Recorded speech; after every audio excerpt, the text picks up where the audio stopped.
అద్భుతమైన మరకత శివలింగాన్ని చూడంగానే నా పరిస్థితి ఆల్మోస్ట్ ఇలా అయిపోయిందండి.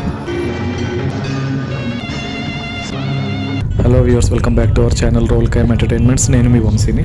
11వ శతాబ్దంలో చాళుక్య రాజైన విక్రమాదిత్యుడు ఈ శివాలయాన్ని నిర్మించాడని మనకి చారిత్రక ఆధారాలు ఉన్నాయి. ఆ తర్వాత కాలక్రమేణా ఆలయం శిథిలావస్థకు చేరుకోవడం, తర్వాత ఎలా పునరుద్ధరించబడింది నేను మీకు అన్ని క్లియర్ గా ఎక్స్ప్లెయిన్ చేస్తాను. వీడియో లాస్ట్ వరకు చూడండి. మన మెగాస్టార్ చిరంజీవి గారు నటించిన అంజీ మూవీలో కూడా ఈ ఆలయం ఒక రిఫరెన్స్ ఉందండి. దీనికి సంబంధించిన ఓ శాసనం రాశాడని, శంకరపల్లి దగ్గరలో ఓ శిథిలాలయంలో ఉన్న శివలింగం పైన అది చెక్కబడి ఉందని ప్రొఫెసర్ ఆయన డైరీలో విపులంగా రాశాడు. హైదరాబాద్ నుంచి కేవలం 38 కిలోమీటర్స్ డిస్టెన్స్ ఏనండి.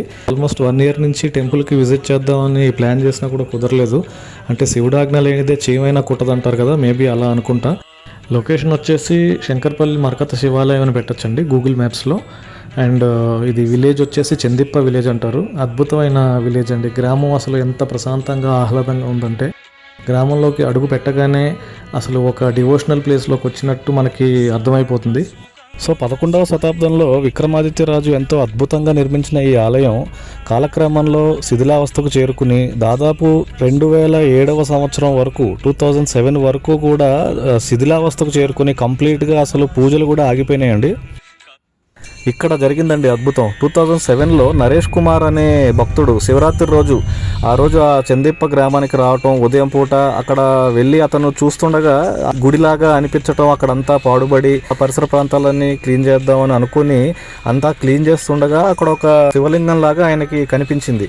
వెంటనే ఆయన నీరు తెచ్చి శుభ్రం చేసి అభిషేకం చేస్తుండగా సూర్యకిరణాలు తాకి శివలింగం రంగు పచ్చటి రంగులోకి మారటం. ఒక అద్భుతమైన, మనం మరకతం అంటాం, మరకతం అంటే మనకి ఒక డైమండ్ లాంటిది, పచ్చటి రంగులోకి మారటం చూసి ఆయన ఆశ్చర్యపోయి ఇది మామూలు శివలింగం కాదు, ఇది మరకత శివలింగం అని అక్కడ ఉన్న గ్రామస్తులందరికీ ఆయన చెప్పటం. ఆ తర్వాత వెనువెంటనే అందరూ భక్తులందరూ కలిసి 2007 నుంచి 2011 వరకు ఆలయాన్ని అద్భుతంగా మళ్ళీ రీకన్స్ట్రక్షన్ చేసుకోవడం జరిగింది.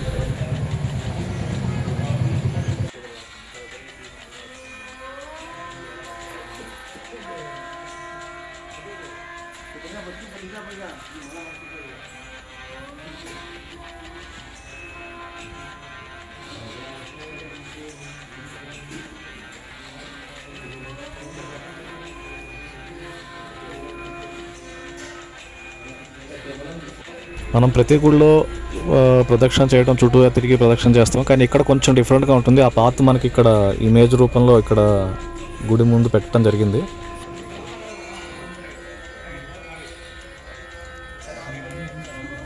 ఇక్కడ క్షేత్రపాలకుడు కాలభైరవ స్వామి. ఇక్కడ మరొక ప్రత్యేకత ఉందండి. ఇక్కడ కోరికల రాయి అంటారు. ఆ రాయి మీద చేతులు పెట్టి మనం మనసారా ఎటువంటి దురుద్దేశాలు లేకుండా ఒక మంచి ఇంటెన్షన్ తోటి మనం ఏదైనా కోరికలు కోరుకున్నప్పుడు ఆ రాయి అనేది కదలటం జరుగుతుందని చాలామంది భక్తులు స్వయంగా చెప్పారు. అండ్ ఈవెన్ అది ఎటువంటి కోరిక మనం కోరుకున్నా కూడా నిజాయితీగా నెరవేరుతుంది అని ఇక్కడ భక్తుల ప్రతీతి. సో అది ఫ్రెండ్స్, మన చందిప్ప శంకర్పల్లి మరకత శివలింగ శివాలయం గురించి వీడియో. అండ్ ఇలానే ప్రతి వీక్ ఒక అద్భుతమైన టెంపుల్ గురించి కవర్ చేసి మన ఛానల్లో అప్లోడ్ చేస్తాం, మన గుడి మన చరిత్ర అనే సిరీస్లో.